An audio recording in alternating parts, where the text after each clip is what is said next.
Bom dia, você que nos acompanha em mais uma entrevista ao vivo promovida pelo portal DC+, e pelo jornal Diário dos Campos. Hoje nós convidamos o médico Pedro Compasso, que é pneumologista, e também o médico coordenador da Covid no Hospital Bom Jesus, e o professor doutor Yuri Sócrates, que é historiador e professor de Sociologia e Filosofia no Colégio CEPAM. A ideia hoje é a gente conversar um pouquinho sobre as polêmicas em torno das vacinas contra a Covid-19. A gente trouxe aqui uma pesquisa que foi divulgada nessa semana, feita na semana passada com brasileiros de todos os estados do país, questionados sobre a obrigatoriedade da vacina e se eles vão tomar ou não a vacina. Bom dia, muito obrigada pela presença. Muito bom dia. Bom dia, obrigado. Então, eu queria começar falando sobre essa questão da obrigatoriedade. Nessa pesquisa que foi feita com a população, 38% da população falou que é contra a vacina ser obrigatória. Isso dá mais de 1/3 da população brasileira. Queria conversar um pouquinho com vocês a respeito disso, tanto a partir do ponto de vista da medicina, quanto da história e da sociologia. Muito bem, o que eu posso te falar é que as pessoas têm que expressar também o que as motiva para tomar as escolhas, as decisões. O que motiva 38% das pessoas a serem contra a vacinação? É importante ressaltar que muitas vezes nós vivemos numa sociedade de hipocrisia. Essa pessoa que às vezes é contra a vacinação não tem ninguém na família com poliomielite. Não teve nenhum caso histórico na sua família de pessoa que morreu de varíola ou de qualquer outra doença cuja vacinação foi a melhor prevenção e até a erradicação de alguma doença. É importante que as pessoas sejam vocacionadas a terem as decisões embasadas em conceitos reais e não sim porque sim, não porque não. Não porque eu não quero, porque isso é um viés político. Não, porque eu não quero, porque eu acho que isso é um golpe socialista da China, ou porque o governo Bolsonaro ele apoia a vacina, então eu sou contra o Bolsonaro, eu não vou apoiar. Ou porque na Índia foi feita vacinação para tentar diminuir a população. Eu entendo que quando você toma uma decisão e você assina uma pesquisa dessa, é importante que nós saiamos desse viés apenas do sim porque sim, não porque não, e consigamos entender o que motiva as pessoas para tomarem essa posição.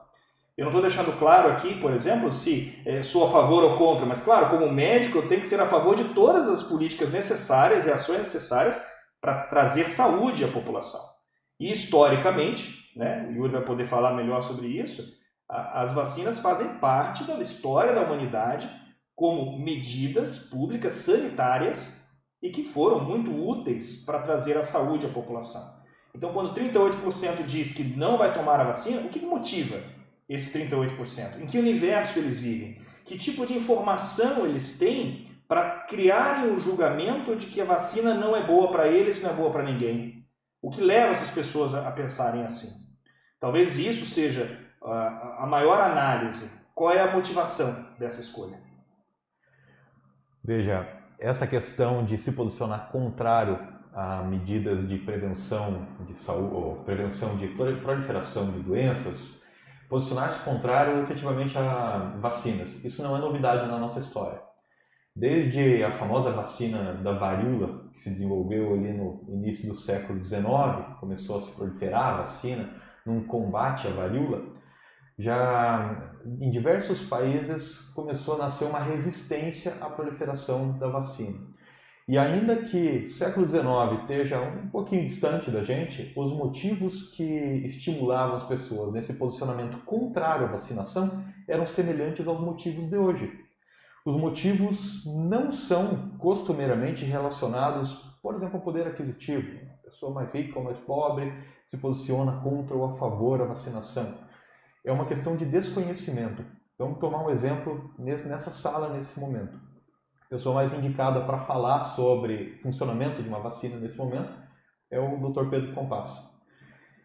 Eu, na minha formação de historiador, posso estar autorizado a falar sobre diversos momentos da história, relações sociais, a forma como as pessoas se relacionam com uma pandemia, por exemplo.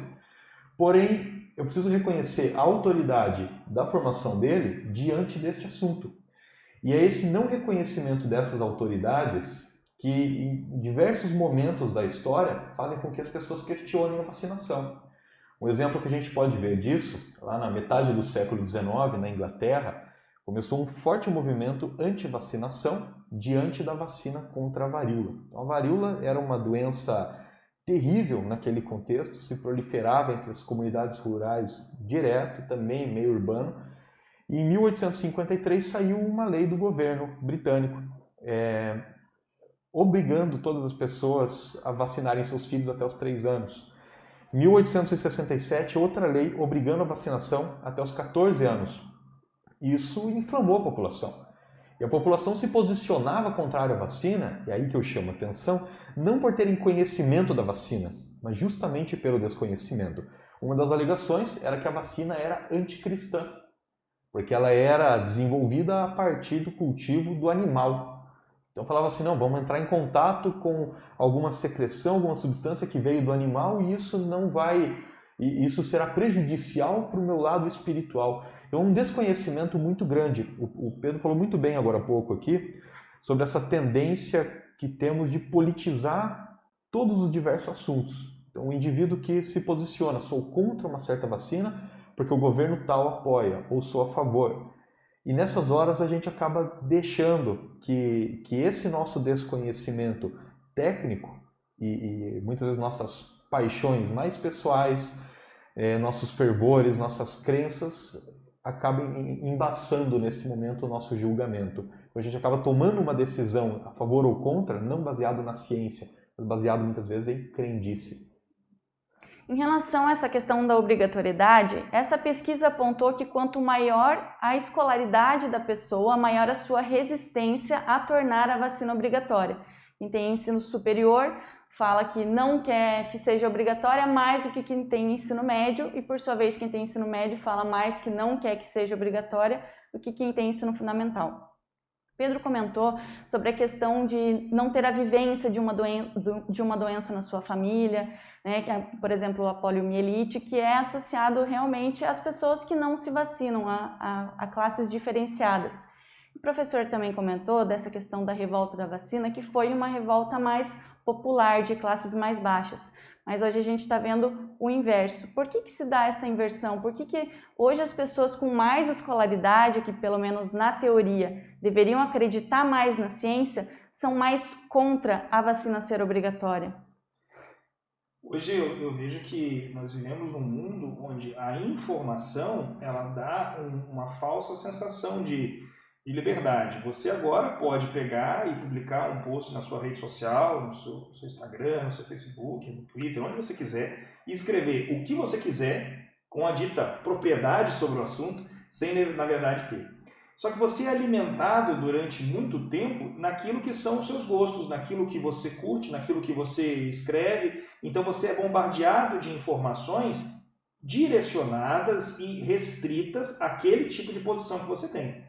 Então, se você já apoia, curte, escreve, comenta, dá like, ou sei lá que termo que você vai usar, para determinado tipo de assunto, tudo aquilo que você é alimentado de informação é naquela vocação, naquele viés, naquele caminho. E, portanto, você se acha uma autoridade, você se acha um doutor naquele assunto. E aí você está munido de toda a sua informação, toda a sua base que você adquiriu, que você considera consistente, e você pode se posicionar numa pesquisa dessa. As pessoas de maior escolaridade são aquelas que têm um telefone de alta qualidade que podem ficar fazendo isso no seu intervalo de almoço, no seu dia, no seu trabalho. São pessoas que têm essa certa penetração cultural e social e esse certo poder. Agora, eu não considero que isso seja a real manifestação ou a real vontade das pessoas. É um pouco diferente o conceito, na minha opinião. Deveria ser algo do tipo, você toleraria ter um paciente ou um familiar seu morrendo de Covid-19? O quanto que esse seu poder de decisão de não querer tomar a vacina seria mais forte do que a sua indiferença entre morrer o teu pai ou a tua mãe da Covid?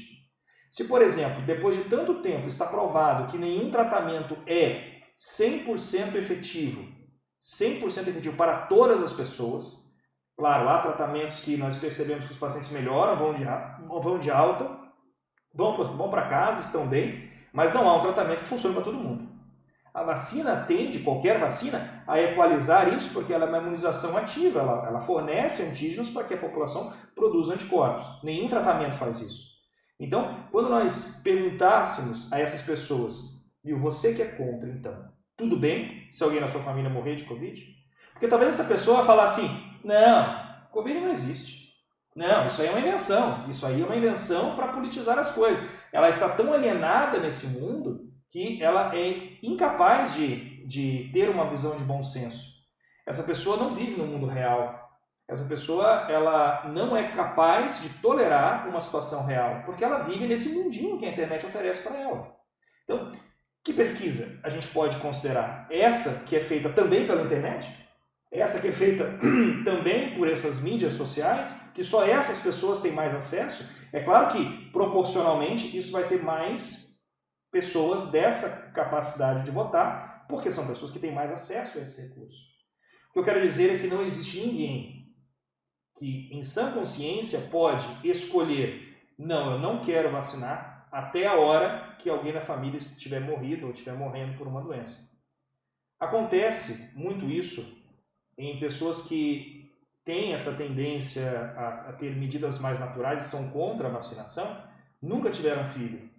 E aí, no primeiro filho, eles chegam para fazer consulta com o pediatra e falam para o pediatra assim, não quero vacinar, não quero vacinar nada, porque nós vivemos um mundo natural, um mundo onde nós não acreditamos na vacina, mas eles nunca perderam um filho. Eles não sabem o que é um filho com sarampo. Então a gente tem que estar munido de todas as informações, de todas as realidades, de todas as verdades, de todos os campos, para tomar uma decisão consciente. Ou pelo menos, se você não tiver munido de todas as informações, que você respeite aqueles que têm mais informações que você. Mas não é isso que o mundo da internet nos oferece. O mundo da internet transforma todas as pessoas em extremas especialistas em determinados assuntos, porque eles vivem naquela bolha de informação onde tudo traz a informação de forma em pacotinhos. E aí a pessoa vota e a gente não tem como dizer que esse tipo de votação não é tendenciosa. E ainda pegando bem nessa esteira que ele falou, tem um outro sociólogo que trabalha a seguinte questão. Ele fala que a internet se vende como um espaço democrático, mas no final das contas acaba sendo um espaço ainda mais ditatorial. Porque o indivíduo que é dono daquela rede social, ele escolhe quais são os interesses dele, o que ele quer entrar em contato, e ele acaba tendo informação o dia inteiro que apenas reforça aquilo que já é a crença dele. E crença diferente de entendimento. A gente retorna aí o ponto da fala dele. Em questões de saúde, é muito comum então o indivíduo carregar essas suas paixões, carregar essas suas crenças até o momento que convém a ele. Então, enquanto ele está protegido no seu espaço físico, na sua residência, e não tem nenhum caso extremo de doença na sua família, não tem ninguém de grupo de risco, por exemplo, né? É extremamente comum, as pessoas não têm ninguém de grupo de risco e agem com uma irreverência nesse momento todo do Covid. Então, nesse momento que o indivíduo está confortável nesse espaço, é muito fácil se posicionar contrário à questão da vacinação. Então, o indivíduo se baseia na sua crença e naquele volume de informações que ele recebe a todo momento que reforçam essa crença, mas não significa que ele entende o contexto, que ele entende o funcionamento de um vírus, que ele entende o funcionamento de uma vacina e a sua eficácia. E ainda dentro dessa questão, levantou outra, vamos falar até uma certa crítica assim, que a gente pode fazer socialmente. Em que medida o ensino, vamos falar assim, acaba sendo crítico ou acaba sendo muito mais instrumental? Quando a gente olha uma pesquisa como essa e a gente percebe ali que um volume maior de pessoas com ensino superior, então a gente pensa assim, uma pessoa estudada, uma pessoa informada, uma pessoa que vai conseguir ter um crivo dessa informação, talvez essa formação da pessoa tenha sido muito mais instrumental, com a finalidade apenas de ingressar em um certo espaço de trabalho, e é isso. E uma formação muito menos crítica, muito incapaz de entender contextos além daquela própria formação. Recentemente a gente viu aqui pertinho da gente, em Curitiba, na semana passada, no feriado do dia 7, teve um protesto falando não queremos vacina, queremos cloroquina. Algumas semanas também o presidente Bolsonaro falou que não seria obrigatório tomar a vacina contra a Covid. Do ponto de vista das políticas públicas da saúde, essa vacina ela pode se tornar obrigatória ou ela deve ser eletiva mesmo para a população? Pode se tornar obrigatória sim. Se ela entrar no rol das medidas da pandemia, sim. Porque daí vira uma força de lei que faz com que as pessoas tenham que se vacinar. Hoje você tem vacinas que de fato não são obrigatórias, mas são vacinas que fazem parte do rol das políticas públicas de saúde, mas não são obrigatórias. Mas para eu ter meu filho na escola, esse meu filho tem que ter uma carteirinha de vacina na escola pública, no ensino fundamental, no ensino infantil. Mas depois não precisa mais vacinar. Ao passo que faz parte do rol. Se eu vou oferecer um Bolsa Família, essa pessoa tem que ter filhos na escola. Então, o governo ele amarra as circunstâncias de forma a tentar, de alguma forma, assim, tornar isso mais eficiente. Então, para o meu filho estar na escola, ele tem que estar vacinado. Então eu amarrei a educação, a vaga na escola, com a imunização. Ao passo que se eu ofereço o benefício social, o benefício do Bolsa Família, as crianças têm que estar na escola. Então eu amarrei o benefício financeiro com o benefício da educação. Mas pandemia é tudo diferente. A pandemia é um momento onde ninguém elaborou as coisas, ninguém se preparou. As coisas elas vão acontecendo, você vai aprendendo com elas e as circunstâncias vão se aproximando e você tem que se posicionar. Então, quando um líder de governo se posiciona com talvez não seja obrigatório, talvez não seja mesmo, não sei quando vai vir essa vacina. Eu sei que se a vacina viesse num momento onde nós estamos no pico da doença, onde não há leitos, onde as pessoas morrem, onde a vacina é a tábua da salvação, na minha opinião, o governo tinha que tornar a vacina, desde que confiável, desde que uma vacina que nós tivéssemos argumentos científicos para confiar nela, argumentos robustos, essa vacina tinha que ser obrigatória, sim, na minha opinião. Agora, se nós já tivéssemos passado 5 anos de convivência com essa doença, 5 anos de mudança de hábitos sociais, 5 anos de as pessoas terem criado resistência a esse vírus de alguma forma, as pessoas terem tido muito contato, a grande maioria da população já tivesse um anticorpo contra esse vírus, um anticorpo adquirido, talvez a vacina pudesse entrar no rol das eletivas. Então, isso depende da circunstância onde ela nos é apresentada. Talvez tenha sido isso que ele quis dizer, mas o fato é que vacina pode ser obrigatória, sim, diante da circunstância. E vacina pode ser eletiva diante da circunstância. O fato é que não existe hoje, como você falou sobre esse manifesto, não quero vacina, quero cloroquina, é como dizer, para esse grupo que quer cloroquina, que eles acreditam então na eficácia da cloroquina como um tratamento. Não vamos entrar nesse mérito, se trata de porque isso é live para outro dia. Mas se a pessoa então estaria dizendo, eu não quero prevenção, eu quero cura, eu quero tratamento. Então, está claro na posição da pessoa. A pessoa que faz parte desse movimento, ela não está pensando em prevenção. É como se, eu quero fazer cateterismo cardíaco, mas eu quero comer gordura. Então eu não me importo de comer gordura. Né? Então eu não quero fazer cateterismo cardíaco, então eu prefiro fazer cateterismo cardíaco ou comer gordura. Não tem problema em entupir minha veia do coração. Né? Então a pessoa já se posicionou dessa forma. Ela quer tratamento, porque ela acredita naquele tratamento. Ela quer tratamento, ela não quer vacina. Então existe essa liberdade das pessoas se posicionarem? Claro que sim. Ao passo que o governo tem que ter medidas públicas em qualquer nível, em qualquer circunstância, para que a grande maioria dos indivíduos sejam beneficiados. Mas nós temos a nossa própria liberdade, nosso próprio livre-arbítrio. Se não for lei, se não for algo obrigatório, não tem o que fazer. É como o voto. No Brasil, o voto é obrigatório. Ninguém questiona o voto obrigatório. Vão questionar se tem vacina, se não tem vacina. Não, a vacina, se for obrigatória, eu vou me revoltar, eu vou sair quebrando tudo. O voto é obrigatório há quanto tempo, cidadão? Há quanto tempo você é lá obrigado a votar? E você não se esperneou, você não fez nenhum movimento? Agora, o movimento contra a vacina, se a vacina for obrigatória, você é quebrando tudo. É um paradoxo, né? Ou uma hipocrisia gigante. Desculpa o desabafo, mas uma coisa é uma coisa, outra coisa é outra coisa. Você não pode ter a mesma revolta para circunstâncias que deveriam ser iguais e você não está se posicionando da mesma forma. Então isso está errado para mim. Então se você é contra a vacina obrigatória, vai ser contra o voto obrigatório também. Então se você quer tanto a liberdade assim, se baseiem de informações verdadeiras, tenham um senso crítico verdadeiro e não seja um doutor da internet daquele assunto. E quando a gente olha historicamente, né, aqui no Brasil teve um episódio que foi muito marcante, foi a revolta da vacina, em 1904, no Rio de Janeiro. E o termo obrigatoriedade é que foi o estopim de todo um descontentamento popular. Então, quando a gente vê nos dias de hoje, agora em 2020, também esse tipo de discussão, muitas vezes o que fere a pessoa não é a existência ou não de uma vacina, mas o termo obrigatoriedade. No caso lá de 1904, o descontentamento popular era muito grande com o governo que estava desenvolvendo altas medidas de reurbanização da cidade, realocação de certos grupos das comunidades mais pobres, demolição de cortiços. Então a transformação estava sendo muito grande, até que em 1904 foi tida a obrigatoriedade da vacina contra a varíola. Essa obrigatoriedade foi o estopim da revolta da vacina. Então durante 4 dias ali, o Rio de Janeiro inflamou, você tem as comunidades mais pobres se revoltando, falando não, isso vai contra a nossa liberdade, e mostrando um descontentamento geral de outras esferas.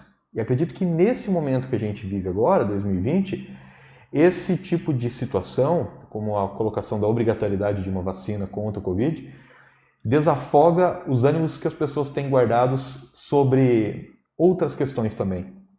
Todo o descontentamento que o indivíduo tem com o período do isolamento social, por mais que esse isolamento a gente pode colocar em xeque aqui como algo muito relativo, né? Tem sido cada vez mais comuns as notícias, as imagens dos barzinhos lotados, praias lotadas, há poucos dias vimos aí na televisão, né? Praias lotadas em feriados. Porém, há um descontentamento popular com todo esse contexto, há descontentamentos políticos, há descontentamentos econômicos nas mais diversas áreas.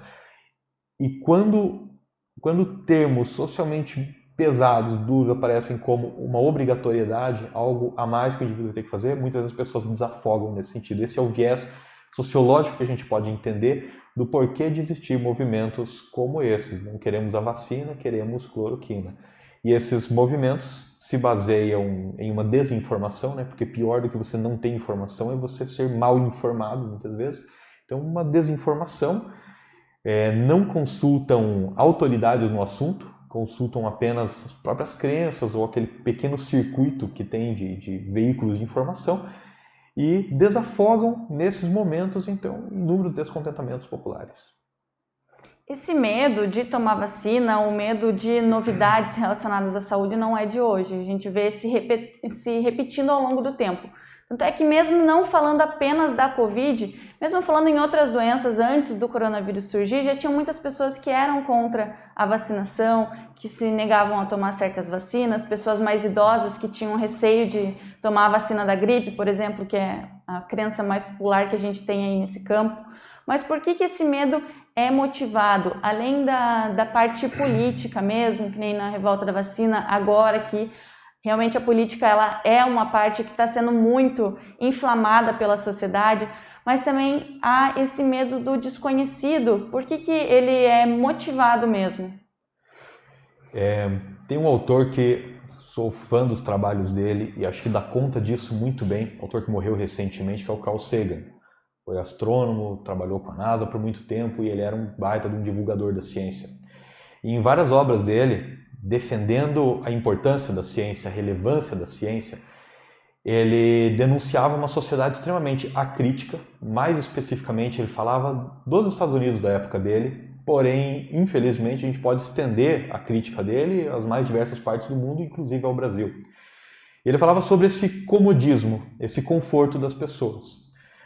É um conforto que se apresenta na situação atual, como o Dr. Pedro falou muito bem há pouco, sobre as pessoas que não têm casos de doenças graves na sua família, que não sofreram com certas doenças justamente por terem passado por uma vacinação. Então o Sagan vai falar que movimentos como o anti-vacina e outros movimentos que vão na contramão da ciência denotam o quão pouco de ciência a população conhece. E diante desse desconhecimento de ciência, como se tivesse um buraco, um vazio dentro da pessoa, outras formas de saber vão se alocando. As paixões políticas, o fervor religioso muitas vezes. E quando esses pensamentos começam a se proliferar nesse espaço que deveria ser ocupado por uma racionalidade da ciência, as pessoas tomam decisões que não são necessariamente delas. São decisões que refletem a comunidade, muitas vezes religiosa delas, ou a comunidade política da qual elas fazem parte. Então, o maior antídoto que a gente pode ter contra uma situação como essas de antivacinação é deixar muito claro, dentro de todo um sistema educacional e fora também desse sistema educacional, através da mídia, tem que deixar muito claro o termo autoridade e o termo poder. O governo tem poder para transformar a vacinação em algo obrigatório. Os profissionais de saúde, os pesquisadores têm autoridade para dizer se aquela vacina é eficaz ou não.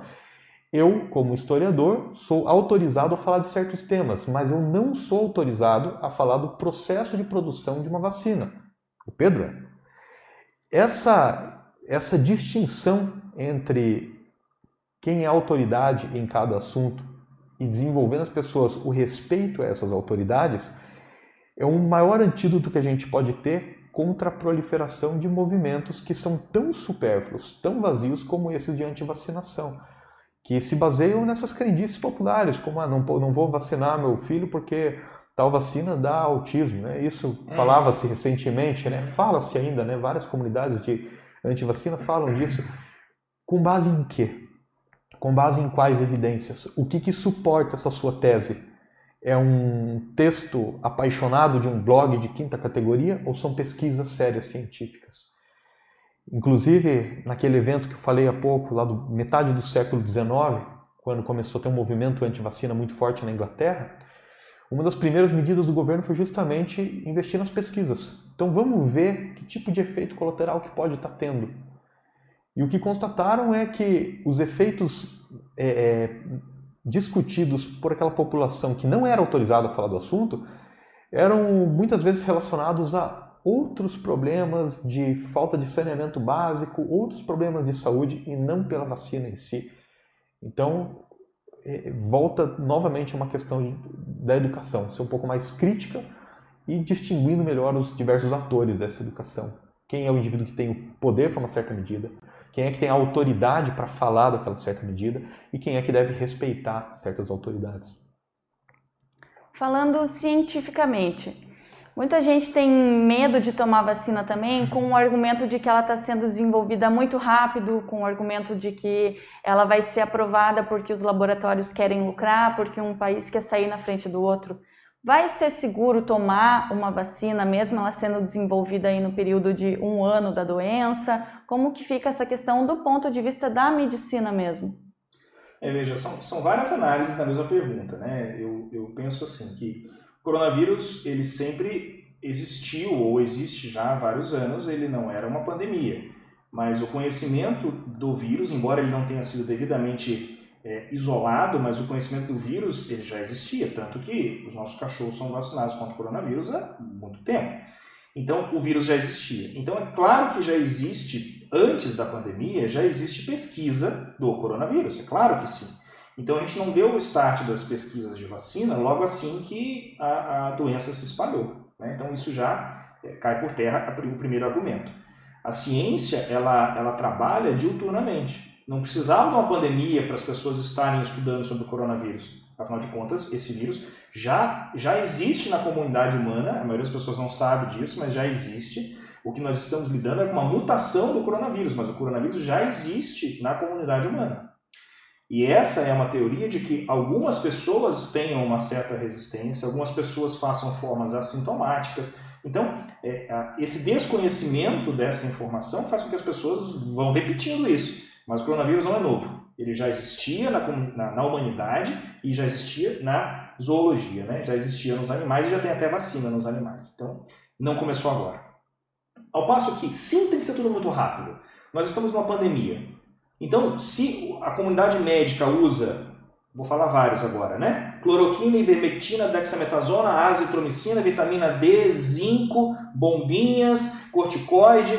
Se a comunidade médica usa isso, Nem tudo que é utilizado deu tempo de se fazer estudos de vida real, duplo cego, com testagem, Não. Muitas coisas são experimentais. Nós estamos numa pandemia.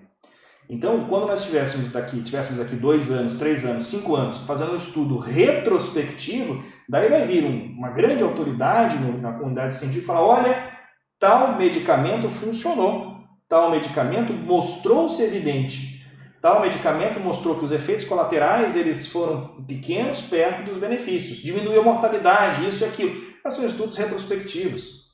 Quem tiver a oportunidade de fazer isso daqui a alguns anos, poderá fazer grandes protocolos sobre o tratamento do coronavírus daqui a alguns anos. Mas nós estamos vivendo a pandemia nesse momento. Então, sim, muitas medidas são experimentais. E nós temos que fazer o melhor que nós podemos, dentro das possibilidades que nós temos disponíveis, para que as pessoas tenham o melhor benefício agora. Nós não podemos esperar que as pesquisas todas sejam realizadas e não estamos tratando ninguém. Isso é impossível. Nós temos que fazer algo no momento da doença. Então, as pessoas que também falam isso, elas estão no conforto da sua casa. Eu vou dar um único exemplo para que as pessoas possam ter um poder de comparação. Qualquer profissional de saúde, médico, enfermeiro, fisioterapeuta, bioquímico, técnico de enfermagem, a tiazinha da limpeza, que vai lá e recolhe o lençol de um paciente no isolamento do coronavírus, todos vão querer se vacinar.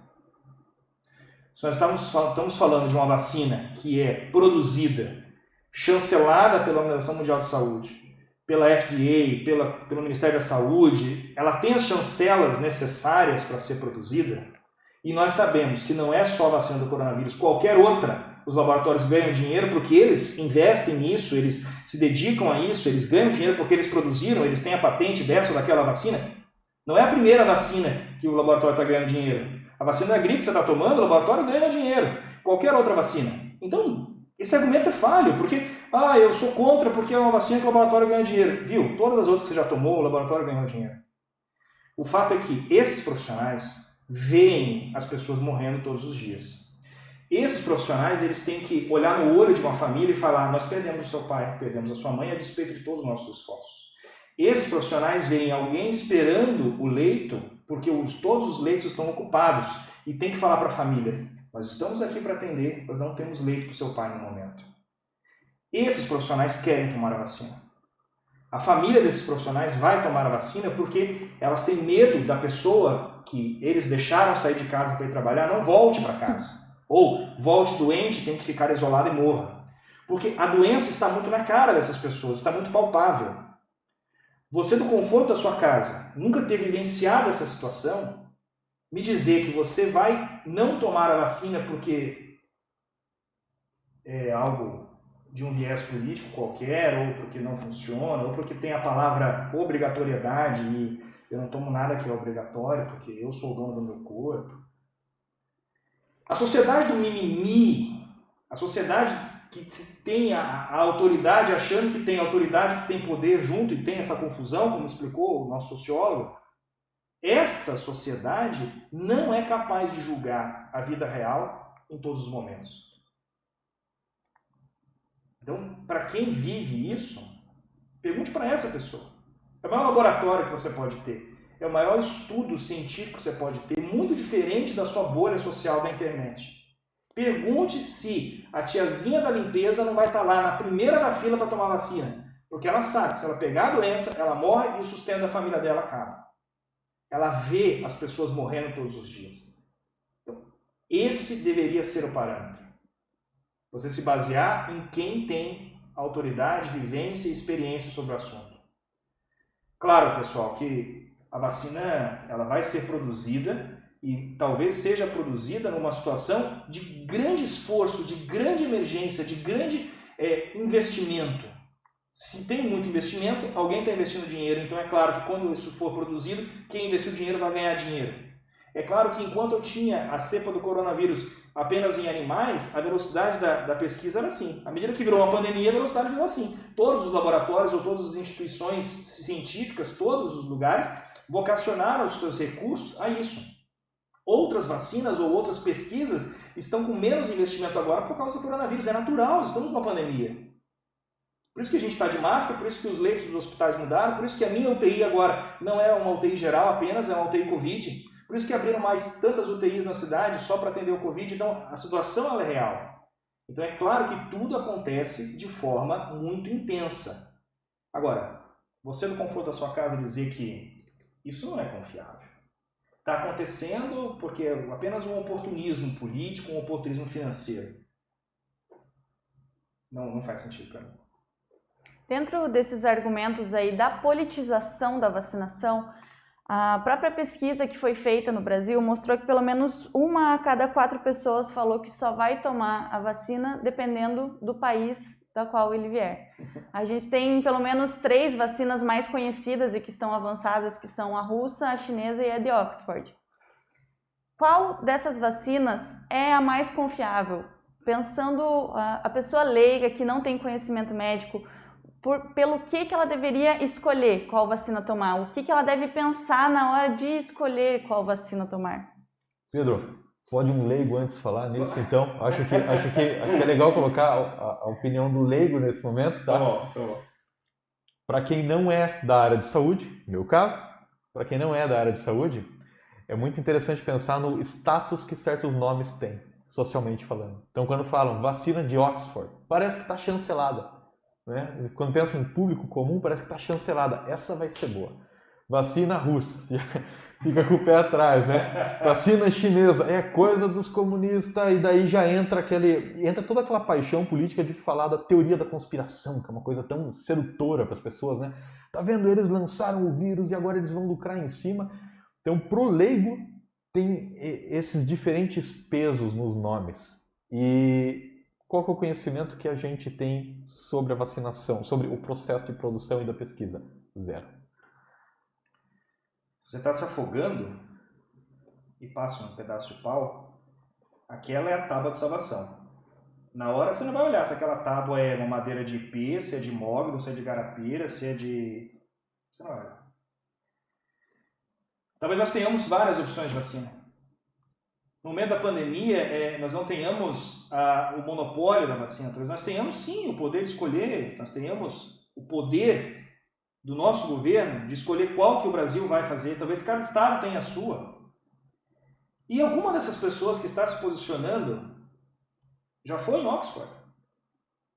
Sabe se Oxford é o nome de uma instituição, se é o nome de um país, se é o nome de uma cidade, se é o nome de uma universidade?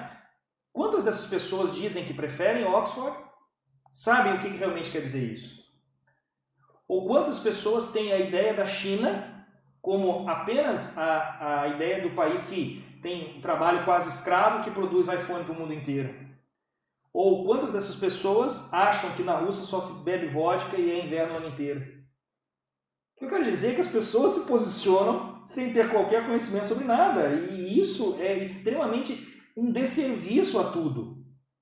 É incrível essa chancela que ele falou, porque todo mundo quando escuta, me parece que Oxford, porque quando fala em filmes, né, quando fala, parece que é uma coisa muito linda, e, enfim, as pessoas elas têm o embasamento errado para tomarem as suas decisões. Eu volto a repetir. Se você estiver se afogando, você não vai escolher que madeira é a sua tábua de salvação, você vai se agarrar nela. Ninguém vai lançar no mundo uma vacina que não tenha um mínimo de testes que a Organização Mundial de Saúde prevê, que o FDA prevê, que o Ministério da Saúde prevê antes de liberar a vacina no Brasil. Os testes são interrompidos. Por que eles são interrompidos? Porque durante o período de teste é a hora de se interromper mesmo. Porque se você não isolou devidamente, se você não criou um grupo controle, se você não imunizou o grupo e verificou a taxa de anticorpos que aquele grupo desenvolveu, se você não teve o tempo necessário para que isso acontecesse, se algo saiu diferente do planejado, você interrompe. Por isso que tem os testes. Então o laboratório A ou B teve que interromper os testes. Essa vacina não vai funcionar. Viu? Teve que interromper. Então se teve que interromper, não é essa vacina que vão te dar, cidadão. Então nós temos que parar de ter aquela visão distorcida das coisas, movida pelas tuas paixões e nada pela tua ciência. Se você nunca estudou ou nunca pensou qual a diferença numa vacina da Rússia, de Oxford, ou da China, ou de Israel, ou dos Estados Unidos, ou de onde viesse essa vacina, se você nunca se dedicou a isso, Pare de ser um papagaio repetindo o que vai funcionar ou não vai funcionar.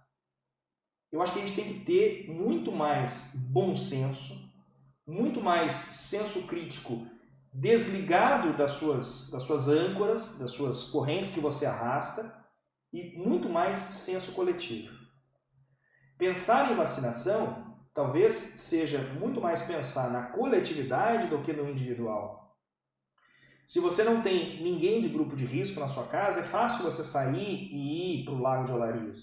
Se você tem diabético, sequelado neurológico, idoso, hipertenso, paciente com enfisema em casa, você tem muito mais cuidado. Então nós temos que pensar mais no coletivo e entender que a vacina não é só para você. Se você é um sortudo que não desenvolveu o coronavírus ou desenvolveu com uma fraqueza de sintomas ou uma mínima quantidade de sintomas, pense que há famílias que em Ponta Grossa já perderam pai, mãe, filho, irmão. E você que certamente é um grande político nesse assunto para dar uma opinião, não foi você que tratou ou que teve que dar essa notícia para alguém. Não teve que atestar o atestado de óbito dizendo que a pessoa morreu de coronavírus. Então, nós temos que ter autoridade sobre o que nós falamos, sobre nossas decisões, só que cada decisão ela tem que ter uma motivação. Então, a gente tem que se questionar se a gente está com as motivações certas.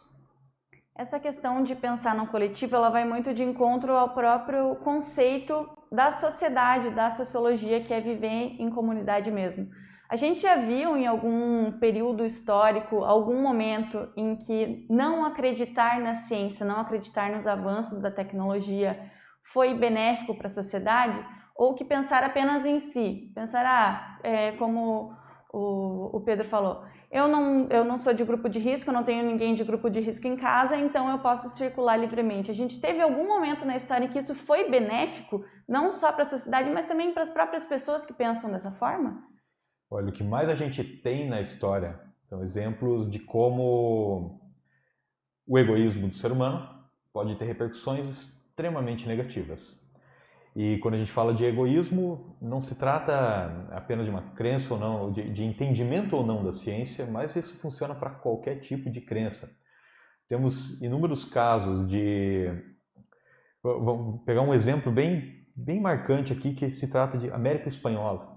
Uma das maiores práticas que havia de dizimar populações nativas era justamente com proliferação de vírus, que é algo mais mesquinho, mais agressivo do que colocar em cima de um cavalo um corpo com varíola e jogar para dentro de uma tribo. Isso é uma prática recorrente. Isso denota um egoísmo muito grande do próprio ser humano. Então, aquele sentimento de que apenas a minha comunidade deve sobreviver, a outra eu vou exterminar. E nesse caso, com o uso de um vírus. Um exemplo de arma biológica, a gente já podia falar nesse sentido, quando pega um exemplo desse que eu falei, um corpo com varíola em cima de um cavalo. Isso já é um senso de que apenas a minha comunidade presta e a outra não. A gente vê esse tipo de postura ao longo de todo esse período da pandemia. A gente viu em muitos momentos julgamentos altamente pejorativos de povos ocidentais sobre especificamente chineses. O que é isso? Senão um tipo de egoísmo, um tipo de pensamento muito limitador que olha para uma comunidade como melhor do que a outra.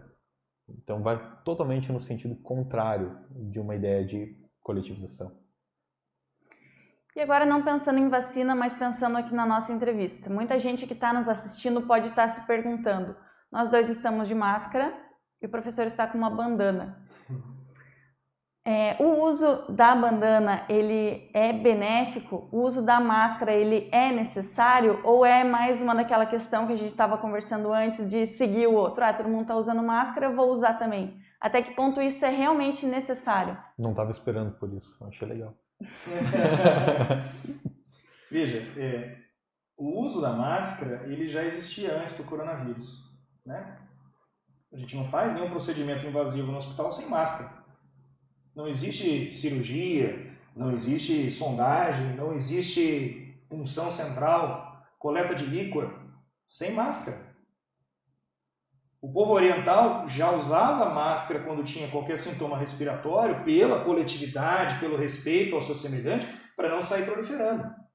Nós víamos pessoas de máscara na rua porque eram pessoas que eram transplantados, eram pessoas com doenças crônicas e usavam máscara para diminuir o contato com partículas nocivas da atmosfera. Então, a máscara já existia antes do coronavírus. Pessoal, eu costumo dizer que o que a gente tem é um umbigo, não é um sol. Dizer que tudo aconteceu agora por causa do coronavírus. Não, a máscara já existia. Se houve uma política pública que nós devêssemos usar a máscara, na minha opinião, não era para se estimular o medo coletivo e criar um cabresto social do uso da máscara. É porque houve um mínimo e um pequeno benefício já seria o suficiente para ajudar as pessoas. O vírus não voa. Se nós pudéssemos ficar a uma distância social, o que é bem diferente do que eu vejo o povo aglomerado lá na praia, no Lago de Olarias, e esse povo que está empilhado no barzinho, um em cima do outro, é o mesmo povo que não tem medo de ficar doente e é o mesmo povo que entende que a máscara não é necessária. Então, é muita hipocrisia, né? Ah, não dá para voltar as crianças para a escola porque as crianças vão ficar muito próximas uma da outra. E a pessoa está lá, se agarrando, se abraçando, se beijando. Então, qual que é o sentido disso? Lá pode, na escola não pode. Então, o que eu tenho que falar, o que eu tenho a falar sobre isso é que vírus não voa. Então, se eu tenho distanciamento social, por mais que eu tussa, por mais que eu espirre, por mais que eu respire, o vírus vai chegar até uma certa distância. Nós sabemos que fora do corpo o vírus vai viver determinadas horas, menos do que dentro do nosso corpo, claro. Então, a gente precisa de um organismo vivo para que o vírus sobreviva. É um conceito biológico. Então, se eu uso a máscara, eu uso uma barreira mecânica que evite que eu projete as partículas. Ah, mas o vírus passa, mas a tua partícula ela tem uma barreira mecânica. Então, isso é física, pessoal. A gente não precisa explicar o óbvio para todo mundo. Só que as pessoas, elas são defendidas. Ah, não, agora eles querem disseminar o medo coletivo, daí mandaram todo mundo usar máscara. A gente não usava máscara antes, mas no hospital sempre se operou com máscara. O oriental sempre usou máscara. O imunodeprimido sempre usou máscara.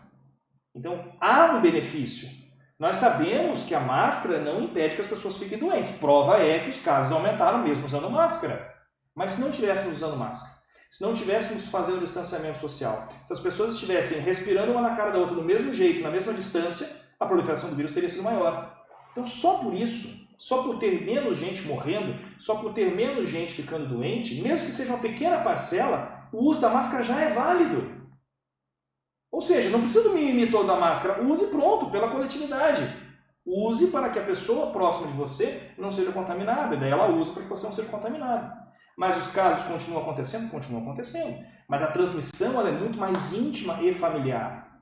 Hoje nós sabemos que se você está na fila do banco, se você está no supermercado e você tem uma distância das outras pessoas, se você usa o álcool, se você usa a máscara, a taxa de transmissão nesse meio é muito, muito, muito pequena. Hoje o que nós vemos é a transmissão íntima. Então a pessoa está doente em casa, o seu familiar ficou doente, ou os seus contatos íntimos, onde essa liberdade ela é maior, ou seja, as pessoas são mais próximas. Em casa você tem menos desse cuidado e aí as transmissões são maiores. Em ambientes de trabalhos coletivos, o próprio transporte coletivo, então você vai perceber que onde você está próximo, onde você descuida, é onde tem mais transmissão. Então, usar a máscara, usar a bandana, usar qualquer barreira mecânica não impede que o vírus penetre na pessoa, porque ele pode estar na mão, dali a pouco a pessoa tirou a máscara e botou a mão no nariz. Então o vírus vai entrar de algum jeito, mas eu diminuo a ejeção, a projeção da partícula, enquanto eu falo, enquanto eu espirro, enquanto eu tusso. E isso sim é que é útil. Se você pegar as pessoas que trabalham com gesso, com pintura, e vão ver lá o tamanho da partícula do gesso e o tamanho da partícula do vírus, o nariz da pessoa está todo branco. Mas vai olhar o cabelo da pessoa, está branco igual neve. Então é claro que a máscara criou algum tipo de proteção. Então eu quero dizer que as coisas se somam. As coisas se somam. Então eu uso a máscara, eu faço distanciamento, eu uso o álcool, eu melhoro a minha higiene pessoal, a minha higiene do ambiente. Eu tomo as medidas de proteção, eu vou fazer o que a ciência me orienta em relação à prevenção. Se eu ficar doente, eu vou fazer o exame correto. Se eu ficar doente, eu vou fazer o tratamento correto. Se tiver vacina, eu vou me vacinar. Entendo que isso é o que o bom senso manda fazer. E não criar problema onde não tem. Historicamente, você vai talvez me dar um exemplo que eu não desconheço. Nunca se resolveu uma crise contra a crise. Se você tem um problema, você não cria um outro para resolver esse problema, você resolve o problema. Então, se você está no meio de uma crise, uma pandemia, não vamos criar um problema para usar a máscara ou não usar a máscara. Se dedica a fazer o que é certo. Se dedica a pensar no coletivo, se dedica a pensar com consciência, se dedique a ser um ser humano melhor. Não fique batendo o pezinho que você tem que usar máscara. Ou não fique questionando se a sua vacina vai ser de Oxford ou da Rússia, você não sabe nem qual é a qualidade do laboratório de cada lugar, ou qual é a quantidade de pesquisa, qual é o M dos pacientes que foram testados em cada lugar. Se você não sabe nada disso, não fique de mimimi em relação a se a sua tábua de salvação, se você vai querer pegar ela, se vai querer morrer afogado. Então, o que eu penso é, as coisas se somam. O que nós temos que ter é consciência própria, consciência coletiva, bom senso, educação, respeito. É assim que uma sociedade cresce, é assim que a sociedade se apoia e se ajuda. Não é com mesquinhez ou com medidas egoístas ou com situações onde você só pensa no seu próprio umbigo achando que ele é sol, na minha opinião. Tá certo, agradecemos a participação dos dois. Muito obrigada pelas contribuições. Eu que agradeço pelo convite. Agradecemos também a você que nos acompanhou até aqui. Lembrando que a entrevista fica disponível no nosso Facebook, no portal DC+, e no nosso canal do YouTube. Até a próxima!